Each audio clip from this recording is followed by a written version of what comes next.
All right, we can get started. Welcome everyone to our parenting series. Abuna Jonah, if you can unmute and lead us into a prayer.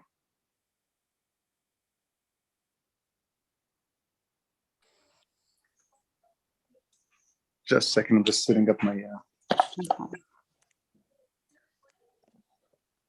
God the Father, the Son, the Holy Spirit, one God, Amen. God, we thank you so much for giving us all a chance to be here today. I thank you, God, for this meeting. I thank you, God, for all the servants who labored very much to make this happen. I thank you, God, for everyone who's present today. I ask you, God, through the prayers and the intercession of our Theotokos, Saint Mary, Saint George, all the saints, the patrons of this day, through the work of the Holy Spirit, to lead us, God, into what you would like and what you see is needed and what is fit for our youth and for our children.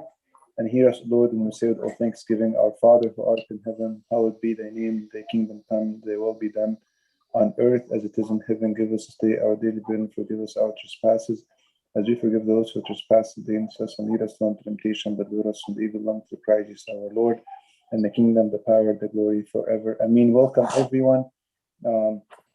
This is a great opportunity to be with you all today on behalf of His Eminence Metropolitan Amba Sarabi and His Grace Amba Abraham, who wished to be with us today, but because of other meetings and commitments and the last minute change of our time, they were unable to be present. But they send their greetings to you, and they wish us all a blessed and happy fast of the apostles, in which we all intercede for the Holy Spirit to guide us in our life as parents and as servants. Thank you, Abuna. I would like to welcome you all. If this is your first time, we are a group of mental health professionals who are passionately wanting to serve in our own community, and we're extending ourselves to provide these parenting series. This is the third one that we're doing, and this is for ages 11 to 13. It's for preteens. And I wanted to quickly just introduce those who are in the panel. So I'll introduce myself. My name is Monica McHale, and I'm a licensed marriage and family therapist. Welcome. And then I'm just going to go down the list of people. We have Angie Garius. You can introduce yourself. Hi, everyone. My name is Angie Garris. I'm a licensed clinical psychologist here in California. I specialize in working with individuals across a lifespan, but I have a special interest in working with this age group, 11 to 13. Awesome. And then I'm just going next to my screen. I see Abuna Jonah. Well, hi, everyone. I'm Abuna Jonah. I serve at St. George, and I'm also a licensed clinical psychologist. Awesome. And then I see David. Hi everyone, I'm David Patterson. I'm actually a parishioner at St. Luke Antiochian Orthodox Church in Garden Grove. I'm a current graduate student in marriage and family therapy, and I work for the Connective C Coalition, which is a community mental health coalition focused on later teens and early adults, young adults. Thanks, Stephen. And then I see Julie.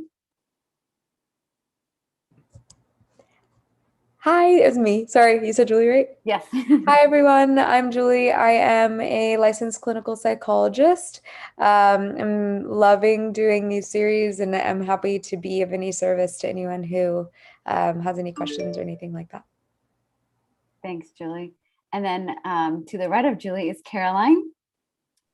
Hi, everyone. I'm Caroline. I'm a current graduate student at Loma Linda for my PsyD. I'm interested in children with developmental delays and their siblings. So if you guys have any questions about that, please feel free to let me know and we can talk about it. Thanks, Caroline. And then Joanna. Hi, everyone. I'm Joanna. I'm currently a first year at the APU PsyD School of Clinical Psychology. I'm interested in children between the ages of 4 and 13, and I'm specifically interested in trauma. Thanks, Anna. And then last but definitely not least is Bishoy, our IT, and the person who's putting all this together. Bishoy, if you want to introduce yourself. Hi, everyone. Thank you for joining today. Thank you, Monica. All right, thank you. We're going to get started. Angie, go ahead and share your screen and we'll go over the agenda items for today.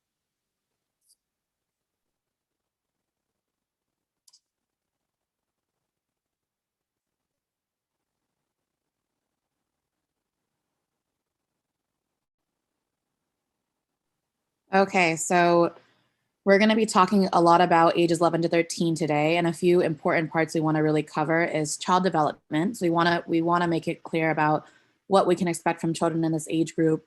We want to understand what is their cognitive development and their emotional development. Then we're going to talk about common stressors, so certain behaviors and things that your preteens and teens might be dealing with. So we also want to talk about what to look for during this time, what might be important to maybe seek further help out for, and also how to help them relieve stress. And then finally, we'll talk about parenting strategies, discipline, coping strategies, how to connect with them.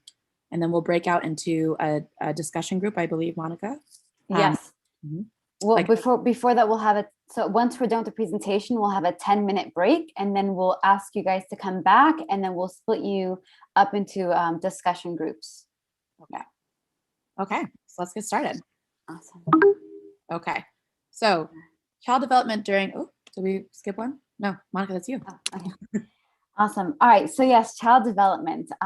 So we are talking about our children who are ages 11 to 13. And so at this period, we begin to see that they're exiting childhood and they're entering adolescence. And so with that comes many changes. Like Angie mentioned, we'll be getting into the emotional and physical and cognitive changes.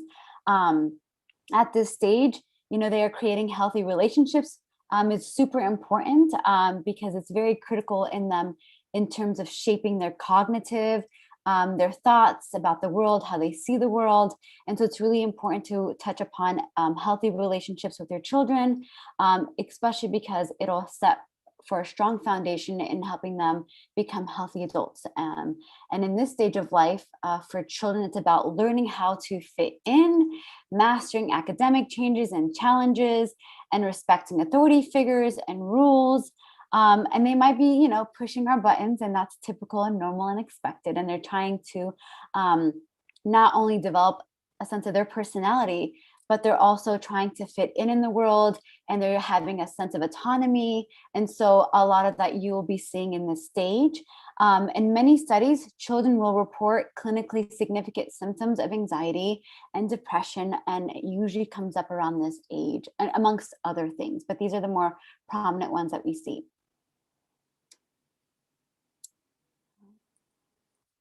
So developmental milestones during this time, as you know, Monica was mentioning on the last slide, this is when they start to enter into adolescence. So there's a term coined in psychology called adolescent egocentrism.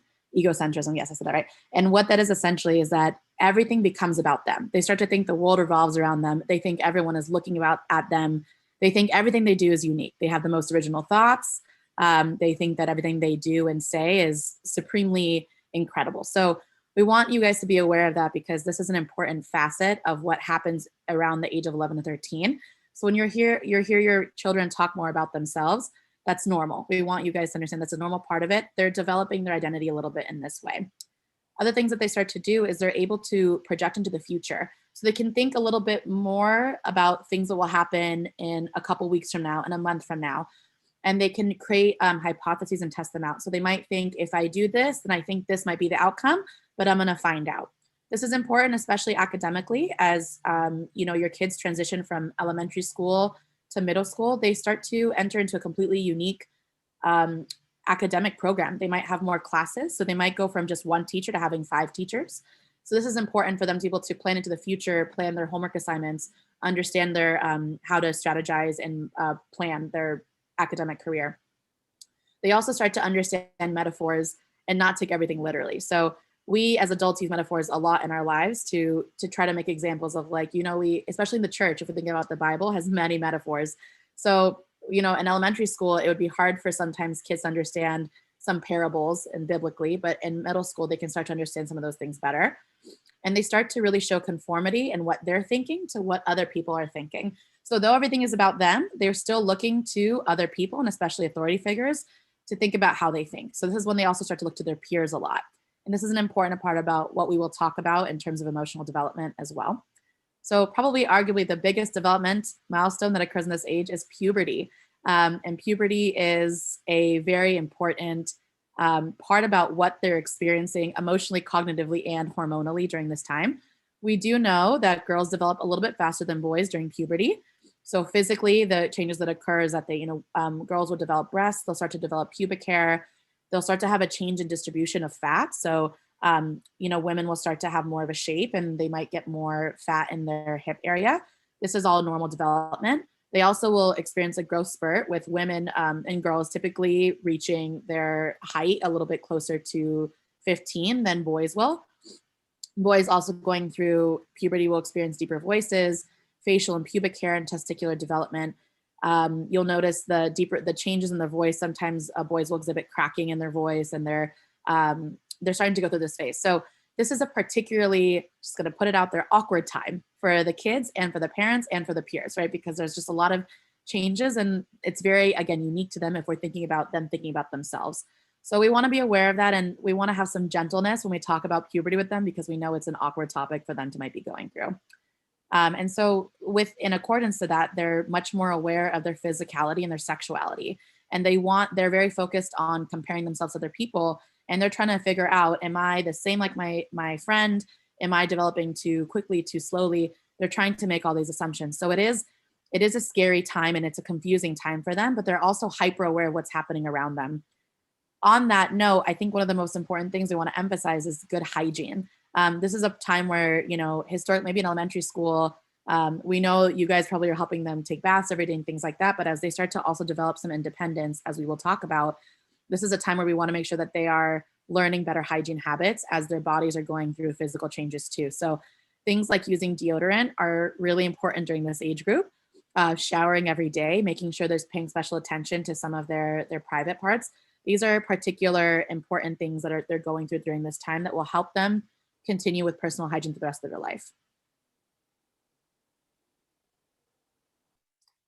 I just wanted to say, I know that I see someone with their hand raised. We will take questions during our discussion group. So if you have a question that comes up, I do want you guys to write it down, keep a note of it, and we will definitely address it in our discussion group. Just for the first half, we're going to have this presentation, and then we're going to allow the questions to come in during our discussions because it is being recorded. All right, so the next part is cognitive development. And so children in this age group will begin to use fine motor skills more effectively. They become more detail oriented, more creative. They're able to solve problems with their hands a lot quicker. Their talents and skills become, they're using it and you're able to see it. And so they're definitely like enhancing and developing these skills and talents that they're now discovering. They are demonstrating selective attention and other executive functioning tasks with reliability. They can project into the future, thinking, reasoning to develop expectations for specific outcomes and to formulate long-term goals. So they're definitely, like, you can see the transition between children to now thinking a little bit more about themselves, their future, their goals, their aspirations. They are more observant around, their surroundings and becoming more inquisitive. Like Angie had mentioned, understanding the form of analogies and metaphors, more abstract thinking, and not so literal. And they can use deductive reasoning, again, just taking basic principles and applying it to different situations. So their brain is developing and expanding and, developing new neural connections. And in the next slide, I actually want to talk a little bit more about their brain development at this stage. So in the next slide, Angie, if you can go to the next one. So I want to take a moment and talk about the brain. So the front part of the brain, which is called the prefrontal cortex, it fully develops last. So the prefrontal cortex is the decision-making part of the brain. It's responsible for the child's ability to plan and think about consequences of actions, problem solving, and how to control these impulses. So changes in this part of the brain continues into early adulthood. So this part of the brain is definitely this ongoing process of growing and developing. So because the prefrontal cortex is still developing, preteens and teenagers might rely on part of the brain called the amygdala. And the amygdala is associated with emotions, impulses, aggression, instinctive behavior. So you probably have noticed that sometimes your child's thinking and behavior seems quite mature, but at other times your child seems to behave or think in like illogical or impulsive or an emotional way. And that's because the back to front development of the brain explains these shifts and changes. Teenagers are working with brains that are still under construction. So how teenagers spend their time is crucial to brain development.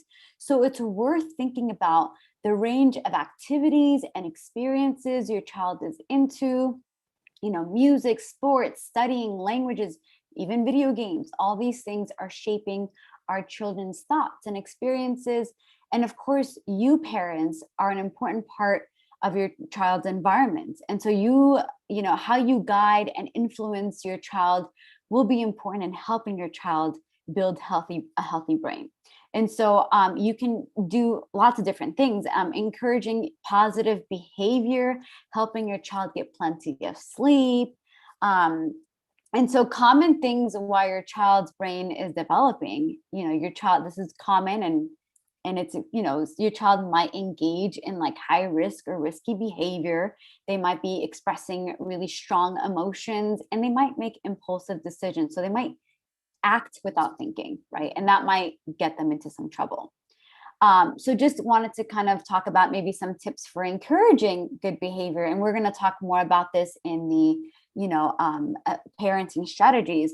But I do want to just say that it's really important, that we allow our children to take healthy risk in terms of like allowing them to experience new things, different things, help your child develop an independent identity, exploring, grown-up behavior, having responsibilities, moving towards independence. It's a good thing to foster that. Help your child find creative and expressive outlets for their feelings. Managing emotions definitely starts with, parents and adults, because we need to model these things.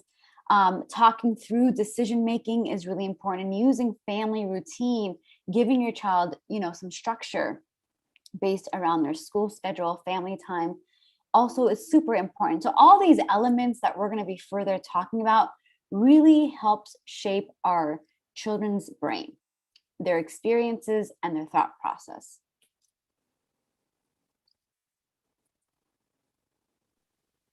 Along that same line that Monica's speaking to is their emotional development. So children at this age, they begin to enter into a highly emotional state. Again, keep in mind they're going through puberty. Their emotional and hormonal changes are really affecting how they start to understand their own emotions. This is a time when their peers will also have the most influence on them. So how they understand their own emotions can be influenced greatly by what they're seeing, hearing from not only their peers, but especially from you as their parents as well. They're kind of going through a conflict at this age, because on the one hand, they want to be poised and have self-control, but they often are clumsy and in conflict with themselves or with the world around them. So this is a very interesting time. I would arguably say this is one of the most difficult developmental periods your child will go through in their life. A lot of things that they start to learn for themselves is that they really want to start to develop personal values. They want to be able to make their own decisions. They're starting to figure out who they are. Emotionally, that's a very big responsibility, one that we start to do throughout our life, but it almost takes the genesis here in this age group.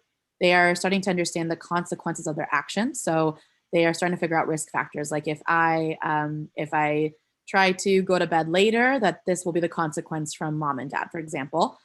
They start to show empathy. This is one of the bigger things we learn during this time period from research, is that empathy starts usually from childhood, early childhood, but we start to see it greater verbalized and in action during this time period. So kids during this time might start to notice, for example, they might see homeless people on the street, and they might ask more questions, or you'll see them express more kindness or empathy towards them or towards others in need, which is a great skill to have. And we do want to really nourish and honor that particular emotional piece of development. Within their emotions, they start to learn how to handle big emotions like fear, frustration, and rejection. which are some of the toughest things we go through as humans. And they're starting to just experience some of these things a little bit more in depth, especially connected to their social relationships. In that way, they're trying to express their individual self and managing some of these emotions, and that can be really confusing for them. So they're also trying to learn persistence. They are learning to make sure that rules feel fair. They're trying to identify with a peer group. This is really a period mostly identified by figuring out who they are, but wanting to respect authority and finding the difference between the two. So emotionally, you will see big changes in emotions. What your kid might start off as moody one day, and a couple hours later, they're totally fine. That's to be anticipated and expected. We want you guys to be prepared for that. That is completely normal. Of course, it's not convenient, right, to anyone, but we want to encourage that your child also gets to see that this is okay, that they go through it, and that there's discussions about it. Let's talk about what you were feeling then. Let's talk about what you're feeling now. Helping them understand also how hormones are playing a role in their emotional expression, because that's a big part of what you will be seeing during this time. Awesome. Thank you, Angie. Angie, let me know if I'm breaking up because my internet connection is bad. Okay. Yeah, I like that. All right. Thank you. All right. So this slide talks about common stressors. These are common things that our preteens may be experiencing. And again, it's not all written out. These are just some of the points that we wanted to highlight. So academic performance, 83% of teens or preteens surveyed by the American Psychological Association stated that school is a significant source of stress. And of course, they moved from an environment where there was one teacher to like 6 teachers. And, now they have a schedule. Now they're a lot more on their plates and they're more responsible, again, developing their independence. And then, the pressure about they're in middle school and preparing for high school. So it is a big, important, thing to consider what your child might be going through at this stage in terms of, academic performance and how they're managing these different subjects. Not everyone's good at all these subjects. We all have our highs and lows and our strengths and weaknesses. So it's really important to understand, what are they good at and what are some challenges that they might need extra support in. Peer pressure is definitely one of those things that are very, very common and expected to experience. I think all of us have expected some form of peer pressure growing up. So there's, different opinions that they're going to be faced with, pressure to fit in, this need to feel like I belong. And so, again, developing their personalities and being around peers. And of course, not all their peers are Coptic Orthodox, they have a different religion, different backgrounds. And so how do we engage in these different discussions? How do we be ourselves and feel accepted? So these things, it's really important that we talk about their relationships and their peers and the challenges that they might be facing and allowing them to talk about them and validating their, feelings about it and validating their experience and normalizing it. So again, and there's the peer pressure for, things that might be inappropriate. So, pressure into vaping, and there's drugs and alcohol. And to be quite honest, I work with child and family. So we screen, our young children at this age if they use substances, because it is something, very common at this age where they're introduced to substances. Am I cutting off now? Just a second ago. Can you repeat what you just said a moment ago? Okay. Yeah. At this age, we usually screen at the place that I work out from 11 to 13 if they are using substances, because at this age they're exposed, to drugs and all these different, conversations about sex. So it's really important that we, in a family household, that we allow time to talk about these important issues and topics. Even social media. That's also an important thing because our generation now, it's all online. And so it's really important to understand the risk and benefits from being on social media and how to protect our children using these online platforms. We'll get into that as well. Their self-image is also things that we need to highlight. Their body is going through these physical changes and they're oftentimes comparing themselves to others. And so that can lead to low self-esteem, low self-worth based on their appearance. And then, of course, there's some things like common things that happen at this age and even earlier and even on.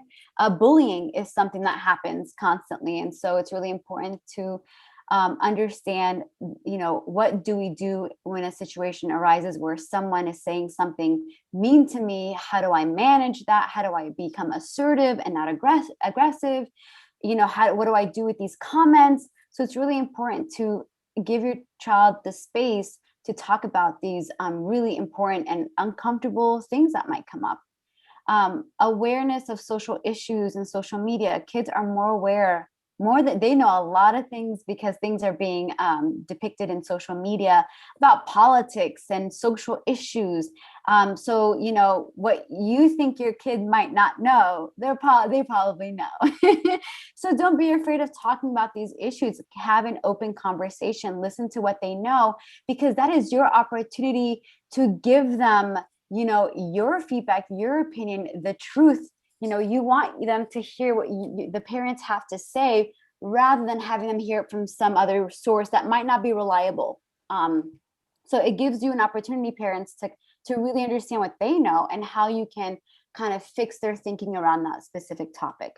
And again, like I mentioned, anxiety and depression, does come up at this age, and you might see irritability, racing thoughts or unhealthy thoughts, feelings of helplessness or their isolation. And just because your kid is isolated, right, this is very common, doesn't mean they might have depression. Again, I would obviously seek a mental health professional in terms of diagnosis, but some of these symptoms are common: irritability and isolation. But just because they're irritable and moody and isolated does not mean they have depression. Just want to be clear on that. But these are just symptoms that might lead to depression if they're chronic enough to impact their function. So keeping that in mind, low concentration level, fighting with peers, siblings, low self-worth, restlessness, panic attacks. Some of these might be symptoms of something bigger. So again, I wouldn't panic if your child is experiencing some irritability. Again, as a parent, monitor these things. And because you're a parent, you are the expert of your children. So I would suggest that if you are concerned, if you feel like something isn't right, to seek out help. And we will definitely give you resources for that. So as Monica was mentioning, we want to make sure it feels like we're differentiating between what can feel like something that is clinical or really worrisome versus just important things that your child is going through that are normal. So we're talking right here a little bit more about the more extreme signs, and some of these will come in clusters. So you're looking at some of these that will come together. So physical signs that are warning signs to look out for would be your child is constantly exhibiting headaches, stomach pains, chest pains, anything to do with their heart palpitation or increased heart rate. Insomnia would be that they're having a hard time falling asleep, staying asleep, or that they're waking up too early. That could be a cause for concern. Having increased amount of nightmares, and that could be a reason why they're waking up. Bedwetting, which is very rare at this age. So of course, developmentally, bedwetting should stop in around 5 to 8 years old, or around 8 years old, I would say. So this should not be common, but if it is happening at this age, that is a cause for concern, which we do definitely encourage you to seek out also medical help, just to make sure that there's nothing medical going on there. Physical sign for sure around eating. So decreased appetite. If you're finding that your child is not eating anymore, we see very commonly that eating disorders start to happen around this age group. Kids are, again, because they're so aware of their bodies, some kids, especially this is more common in women, girls will start to think that they're fat, that they have issues with their weight. So they'll stop eating entirely. Alternatively, if you're seeing your child eat excessively or eat too much, they're eating for comfort, instead of maybe talking about it, that's again a place to maybe have a conversation with your child or consider seeking out professional help. And then finally, pretending to be sick to avoid activities. So this is common. Your kid might say, I don't want to go to school because I have a stomach ache or something like that. I think it's important, of course, check out that their stomach's okay, but consider, are they wanting to avoid something at school? Are they wanting to avoid getting bullied? Anything like that, even at church. And then emotionally, we're looking at things like anxiety, which can look like them worrying a lot. They say the same things to you, like, I don't know if I'm going to get a good grade on the test. What about this? Mom, what if this happens? Or dad, like, what if I make a mistake? Worrying like that is really common in this age group. Mood swings, which again, I want to emphasize there's some normalcy to this, but if it's excessive, and what I mean by excessive is something that I think can feel subjective. So if you're finding your kid is going from, really, really sad to really happy within the span of a couple hours, and this happens weeks and weeks on end, that might be something to think about, a cause for concern. Restlessness, clinginess, if you're finding that they're really attached to you, maybe more so than usual, or they're more to the parents, that could be something of concern, because at this age, again, they're looking to move a little bit more towards their peer group. Newer reoccurring fears. So we also see phobias develop during this time. Sometimes that can be as simple as, a fear of going outside. It could be something like, I'm all of a sudden really scared of insects. Things like that can sometimes show up. It could be, I'm scared to go to school because of bullying. Decreased concentration, motivation. This is common. Again, we're also trying to rule out other cognitive concerns too. So again, anything that you're seeing here, like Monica's mentioned in the last slide, we want to emphasize that it's when it looks like several of these things together, then it's a cause for concern, right? But if it's one or two things isolated, like your kid occasionally has headaches or occasionally is telling you that they're anxious, that is normal, right? We all experience anxiety. We all experience mood swings from time to time. Your kid is just learning how to manage some of these things. So we want to make sure it feels like we're differentiating between, if your kid is having nightmares, they're not sleeping, they're not eating, they're having a hard time concentrating in school, and they're really sad, then yes, those are something and warning signs to look out for.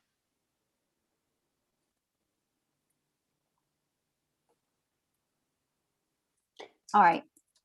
So how to help alleviate stress in your preteen or teen's life.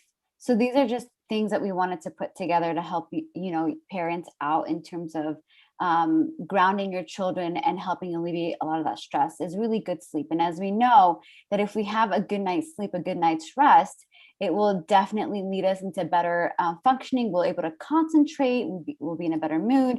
But if we don't get the proper sleep, what ends up happening is we're groggy, we're just not in the mood, we might be moody. And if that is happening, we're just less likely to concentrate, and it just makes things harder throughout the day.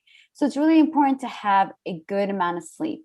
Promoting media literacy and limiting screen, I'm cutting off, aren't I?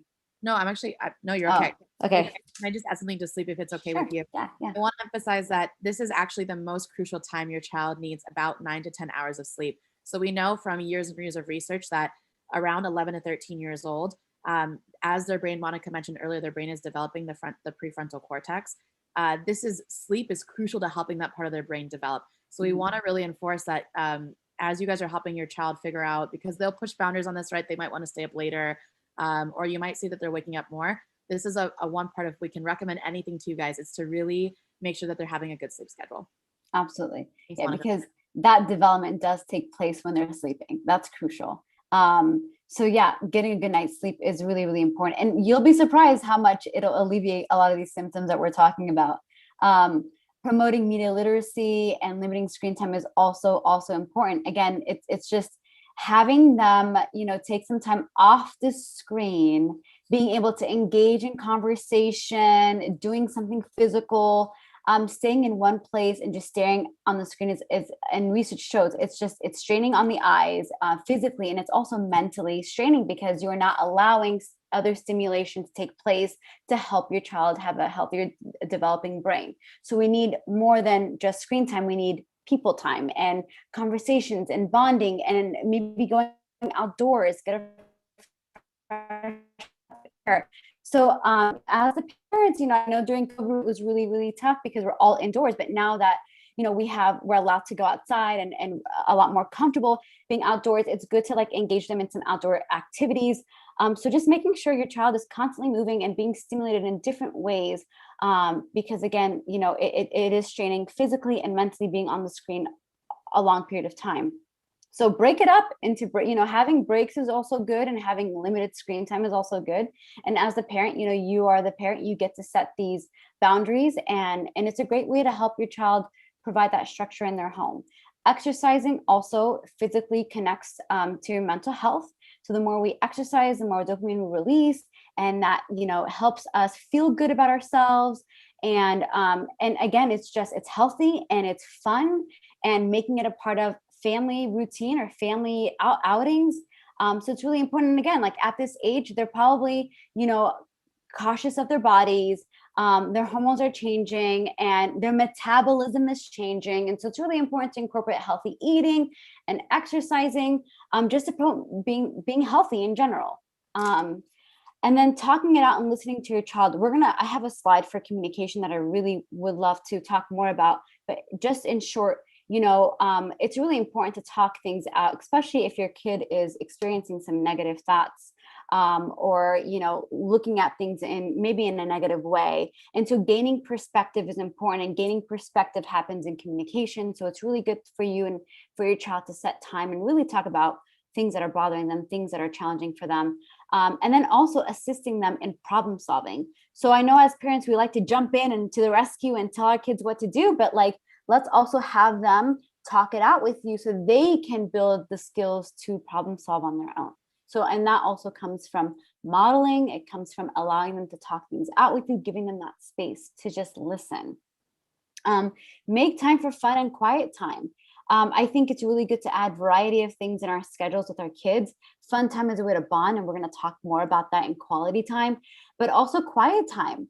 I teach high school, and not too long ago, I asked them about quiet time, and a couple of kids told me the benefits of quiet time. You'd be surprised.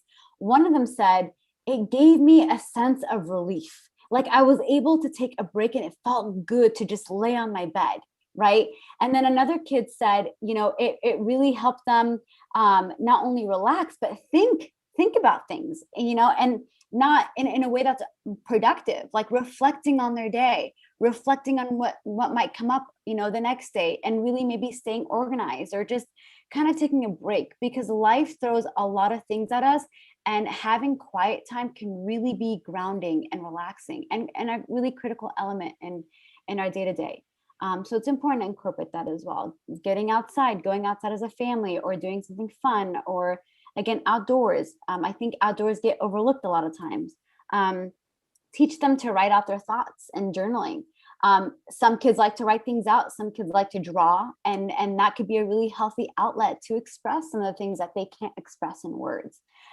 Practicing mindfulness together, being mindful of how what they say, what they do might impact the other person, and not in a punitive way. Just again, you and your child just thinking about things out loud, and just kind of again talking about what they're observing, what kind of things would they like to change, and just elicit these healthy conversations. When to seek professional help. Now, these are just some of the things that we wrote on here. If your child is having thoughts of wanting to hurt themselves or self-harm, cutting themselves, this is also something that we see common in preteens, teens. Cutting is what we call a maladaptive coping skill. It's an unhealthy way to cope. So if you do see your child engaging in these, self-harm behavior, whether it's, if it's not cutting, it could be different things. It could be anything that they do that causes like inflicting self-pain or self-harm. So these things, monitor, talk about it with your child, and also, seek professional help. It's crucial. If your child's having negative thoughts, or their, irritability, again, with a cluster of other symptoms, or it's really intense and it's lasting for more than, days or weeks at a time, be good to talk to a mental health professional, or their primary care, to get referrals. If your child is constantly acting out consistently, or you're noticing, or you suspect that there's some drug use, or there's some high risk behavior, or they're getting in trouble with the law, again, these things I definitely recommend getting some professional help. If your child is exhibiting some eating disorder, and you're just concerned, you're not sure, but you see there's a change in their eating habits, again, monitor, explore, and get some professional help. If you see any changes really impacting your child's functioning, seek out some help. And even if you just maybe need help, like you need some parenting tips, it's also a great way to seek out help too. So it doesn't have to be something major. It could just be like, I'm just struggling with my child right now, and I just need some extra support. That's a great way of seeking help. So let's talk parenting strategies. So the first thing we want to emphasize is that, again, because this is such a phase of independence seeking and a different time for your child to go through figuring out who they are, we do not want you guys to feel rejected by their newfound independence. They want to please you. They really do.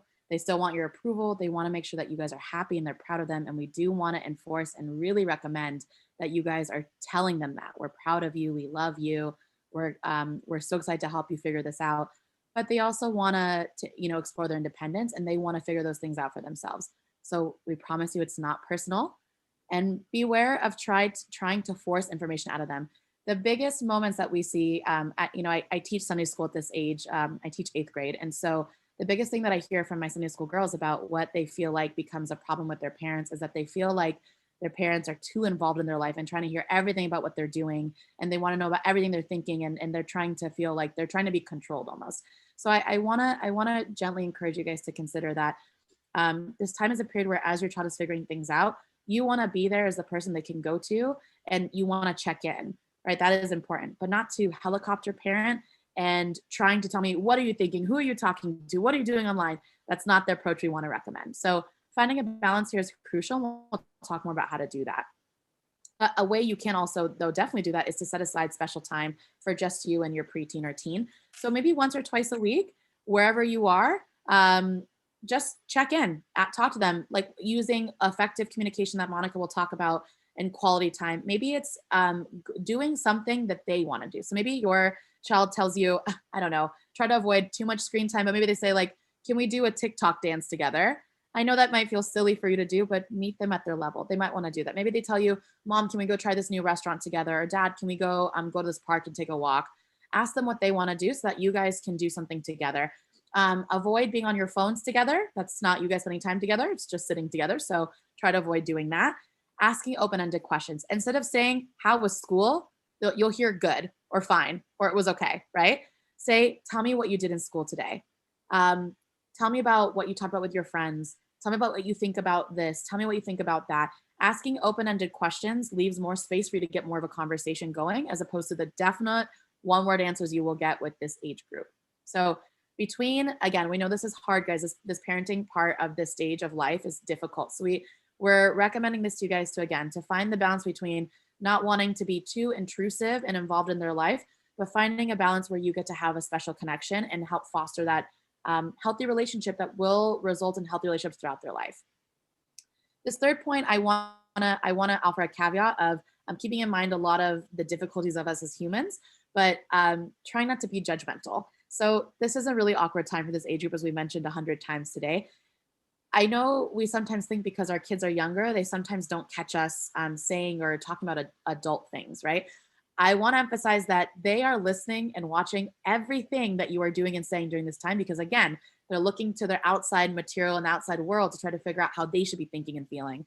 So if you are talking about someone that you know, or someone that they might know, or another family member, or someone that they don't even know at all, or you're talking about them, they are looking and they will take that to heart. It will sit and it will live within them for a long time, especially if it's critical. So be mindful about what you're saying and what you're doing, what kind of material you're consuming yourself. So if you're writing something on Facebook or anything like that, they will see those things. Please keep that in mind. So we want to encourage you guys to model good behavior. What you would essentially not want your kid to feel judged about, try to honor that same thing for yourself, and don't be judgmental about that certain principle.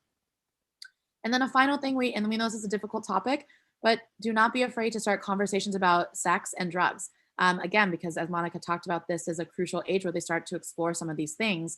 You want to make sure your kids are not misinformed. They will go to their peers. If they don't get it from anyone else, they'll find a way to get this information. So if they have questions about their sexuality or about, being, and curiosity is normal at this age group, they're curious about what marijuana is, they're curious about what drugs are, they will go on the internet. They won't ask you, they'll go on the internet. So we want to encourage that you start to have these conversations early and frequently. The more regular you make this conversation with your child, the more comfortable they will feel coming to you when they're in a tough position or they're really questioning something. So you don't have to make this a big conversation where you sit with them and you give them like a sex talk, right? It can feel something, and I know that's difficult, but also work around, with Abuna or your Sunday school teacher, your child's Sunday school teachers, to help make this feel like a comfortable, easy conversation. But again, we want to encourage with having those conversations. You're also talking to them about what they are seeing online. So if they're on social media and they're seeing certain things, please, ask them, well, what did you think about that? Before telling them this is right or wrong, ask them what they think, because we're trying to help them, again, develop problem solving and thinking for themselves. Thanks, Angie. And just quickly, David in the chat said a recommended resource for beginning a conversation with your kids around alcohol and other drugs is drugfree.org. if you all want to check that out. Thank you for that, David. All right, so I'm gonna speed through this because I know it's 1:49, but like quality time is so crucial. As much as we want to discipline our kids, and I know discipline obviously is a needed thing, but we need to spend quality time and providing some positive attention. It's really crucial because research does show that the better relationship you have with your child, they're more inclined to listening to you. So it just makes everything much better when you have that good bond with your kid. So really, like Angie mentioned, find out what they like, what are their interests, and bond, with them through that. And so just wanted to make sure that we incorporate that daily, weekly, as much as we can. Next slide. All right, communication. This is crucial, because I know it's difficult communicating, and sometimes as parents, let's check ourselves, and if we're feeling some type of way and our emotions are strong, let's make sure that we're regulated so we're able to have these open, healthy conversations without our feelings getting in the way. And it's really important to understand, why am I feeling this way when I'm talking to my child? Should I be concerned? Again, it's really important to kind of keep things in mind when you're communicating, because you want it to be a healthy conversation, an open conversation, so your child can come back to you and feel safe enough to talk to you about these really, critical issues that come up. So key points: communication with our preteens is essential in their relationship and development. It involves listening and talking in ways that makes them feel important and valued. Communicating with our teens and preteens helps them develop skills for also communicating with others. So it does a lot, when we talk about communication. As much as I want to talk about communication, I do want to talk about active listening with children. So active listening is a key to good communication and a great way for your relationship with your child to grow, because it shows that your child, that you care and that you're interested in what they have to say.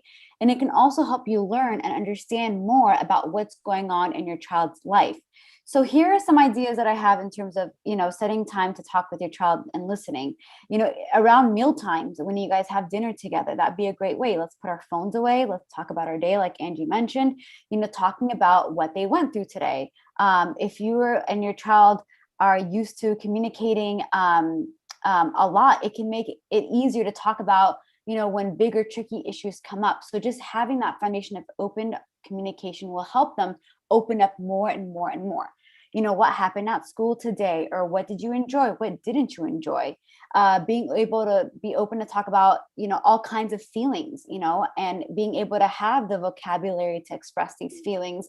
And then you're also tuning into your child's body language, because that's also telling you something. You're very quiet this afternoon. Did something happen at school?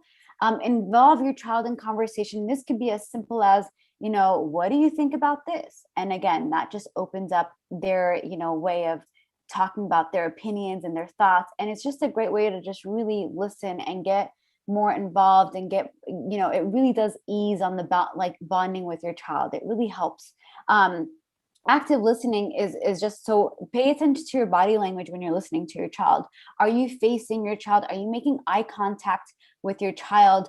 Are you doing something while your child is talking to you? You may want to just stop what you're doing, turn your body towards them, maybe sitting, getting close to them, watching your child's facial expressions. Body language listening isn't just about hearing words, but also it's about trying to understand what's behind those words.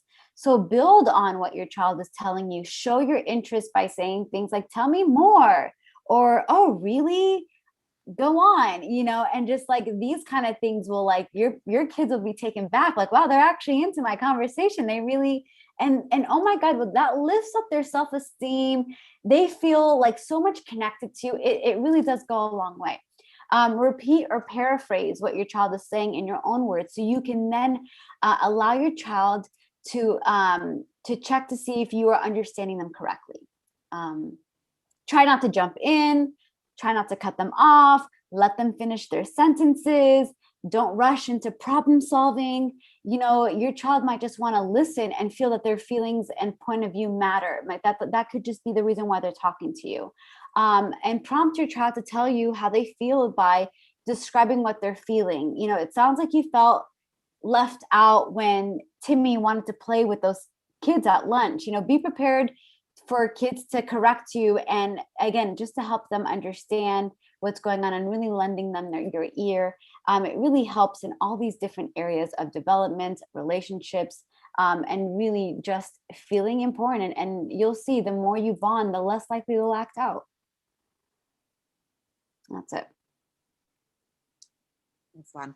So let's talk about discipline, because as Monica was saying, this part is about communication. And so we want to really emphasize that a lot of what we're talking about here is that you are still the parent. We want to emphasize that, and for you to feel like you are helping create a relationship here as opposed to controlling them. So the first thing we want to recommend is that you explain your expectations early and frequently.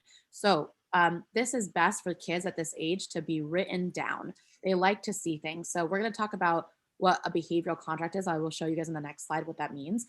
But essentially tell them, I expect you to clean your room this by the end of this day, right? And so show them what a clean room is. Go in their room, help them clean it up, and show them this is my expectation of it, and this needs to be done once a week, right? Frequently, once a week, talk about doing that. In conjunction with that, we want to recommend positive reinforcement. What that means is every time that your child does something right, that you are happy that they did, you give them something that makes them happy, a reward. So this is part of what a behavioral contract will look like. But for example, this can be you cleaned your rooms, so you get your agreed upon to 1 hour of TV this week, or 1 hour of TV tonight, or whatever it might be. So a part of writing that down in the behavioral contract helps them see that your behaviors that they need to do earn privileges. So this is important for them. They start to learn responsibility at this age, right? So if they want that 1 hour of their phone time or TV time, they need to clean their room. That's going to be agreed upon, right? So we're also helping our kids see at this age that they don't just get everything that they want in this world. They have to be able to learn through responsibility and through expectations that they will have in the real world as well. So rewarding good behavior and only taking away the privileges. So if there's positive reinforcement is rewarding, negative reinforcement is removing something to help them decrease doing a bad behavior. So if you are taking away a privilege, it should be a final result, because we know through research, it's not incredibly effective in the long run for helping them stopping the behavior you're wanting to stop. So for example, if they're not doing their chores continuously, you have to give them several warnings. Like I said, Timmy, you need to do your chores, or else don't put the or else, but just remind them, if you want your TV time, this is what's going to happen. Give them 3 or 4 reminders.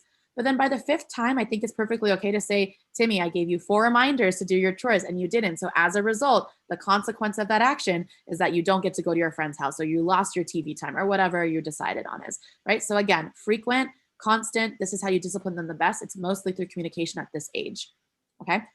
On top of that, you're engaging in problem solving. So rather than telling them what to do, go do the dishes. Help them think and figure out what to do themselves, right? Show them how to do the dishes themselves and figure it out. If they bring a problem to you from school and say, Mom, my friends are teasing me, or Mom, I'm sad about this, rather than saying, don't worry about it, it's okay, and like just tell them, like, just, you know, make new friends or whatever to do, help them figure it out. Well, what do you think you'd want to say to them? How do you think, what kind of communication do you want to have with this friend? What do you think would be like if you found new friends? Like, help them with some guidance of your own wisdom as an adult. Give them some way and some leeway to help them think for themselves. This is, again, very crucial for this age group. And then allowing for natural consequences. As you guys know, we live in a world where this happens a lot. So it's okay sometimes to just step aside, let your child make some mistakes, and see the natural consequences of the behavior. Of course, we want to set limitations with this. So if your child is telling you, I'm using drugs, and they're about to get in trouble with the law, please intervene before then. Do not, that's an excessive way to let natural consequences occur. But things like, if your child decides that they want to do their homework late, and then they get a bad grade, that's a natural consequence of their actions, right? So you can help them see that. Sometimes letting them make those mistakes on your own is helpful. I know as parents, especially in our culture, we're very protective of our children, and we sometimes try to protect them so much that we don't let them make mistakes. This is actually not helpful for them in the long run, when in the real world, they will face a lot of things and you might not always be there to help them. So we want to allow you guys gently to start to dabble in helping them see there are natural consequences for the behaviors, and it's okay to make mistakes. Oops. Okay, so this is an example behavior contract. So I found this online. You can create this anywhere, essentially. It's as simple as this. The first thing you say is, I agree to work on these behavior expectations. So at the top, you say, like, for example, really make this behavior very specific. I will clean my room according to Mom's standard of cleanliness this many times a week, right? And then, or, choose 3 of the following. I will go to bed when asked. I will not interrupt. I will eat healthy foods. You see how specific they are. We want that to be something that you make very explicitly and you agree with your teen or tween. Reward for meeting the expectations. When this behavior is done correctly, you will get 30 minutes of phone time. And again, make the reward specific, right? So 30 minutes of screen time, you get to go to your friend's house, you can spend X amount of time on TikTok, whatever it might be. And then again, the following line is you see is the consequence for not meeting the expectation. So you can make explicitly, not only do you not get the screen time, but maybe also you have to, sit in timeout. But that's maybe kids are too old for the stage for timeout. So you get the gist. And then have your teen sign it. So again, teaching them responsibility and you sign it. Hang this in multiple places. Put one on your fridge, put one in their room, put one in the bathroom, put it everywhere. It's a constant reminder and kids need constant reminder at this age. So we can send this out to you if you guys would like, but again, these is online and they're very easy to find. So, and then in terms of screen time and social media, it is okay. I want to emphasize that we live in a day and an age where we know everyone has a phone and everyone has social media. It is okay for you to decide that you do not want your child to have a screen time or have social media. But keep in mind that this is a difficult part since it's such a necessity in today's day and age for getting around, right? So everyone has a phone and we know that. And so social media, they might feel excluded from their peers. They might not feel like connected. And sometimes little things happen on social media that might become part of their everyday social interactions, especially amongst this age group. So if you are going to make that decision with your child, I invite you to have a conversation with them and to explain to them why you're doing this if you make this choice. And then consider reevaluating as they get a little bit older and over time. Maybe it's about a trust thing. You can have them help show to you that they are responsible enough to have a phone or something like that. We want you to, as reiterated many times in this conversation today, monitor their online activity. You can use parental controls. I actually highly recommend you do use parental controls on their phone and computer. I'm going to go ahead and show you guys. Custodio is one of the ones that I found that is one of the better parental controls I've found, and I'm going to really quickly show that to you guys. Oops. Bear with me, guys. This is what it looks like. It's on the App Store for every platform you have. It is a free parental control app. On there, you can also pay for more for better features. This is something where essentially you get to see what they're doing online. You get to see what they're searching for, how they're spending their time, how much time they're spending on their apps. It will also help set healthy limitations to what your experience can be. So you can see this is how long they spend on Instagram, this is how long they spend on TikTok, etc. You also get to see how much screen time they're doing on average. iPhone has a similar feature to this, but this is more advanced where you also get to control it. So at some point, you get to turn off their phone or their app usage. They're like a pop-up blocker will come up and essentially say, you've reached your time limit for the day. This is really great because then essentially you can enforce screen limiting. So there's YouTube monitoring, you can track who they're talking to. This is a really great app. Again, I highly recommend it. It's on your computer and your phone. Let me go ahead and switch back to the presentation here.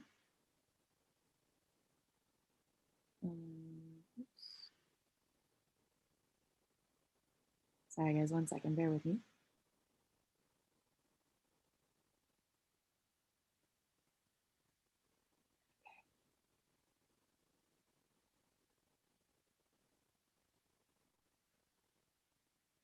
Okay, so again, highly recommend that app. Please use this again, but do not use it and not tell them. Please explain to them that you are using a parental control app and help them understand why. Again, the more communication you have, the better. Through that, you set limitations. We really highly encourage you to not allow your children to have screens at night. This does impact their sleeping. And as we talked about, sleeping is really important at this age group. Finally, foster open communication about what they're seeing online and what they're searching for. Another gentle reminder to not be judgmental here, right? So don't say, what is that girl wearing? She shouldn't be wearing that. But rather have a conversation. What do you think about her outfit? What do you think about what she's posting? What do you think about why you search this? Again, asking them what do they think is a very helpful starter question for your teen or tween. All right, and this is the last slide, and I'm just going to end it very briefly. It's really important to be in the know in order for you to monitor and protect your child from online activity. Not only are you keeping themselves safe, but you also can help have a healthy discussion about the purpose of using these online platforms, the risk and benefits to it, what to look out for, what are some pros about being on social media, and what are some cons.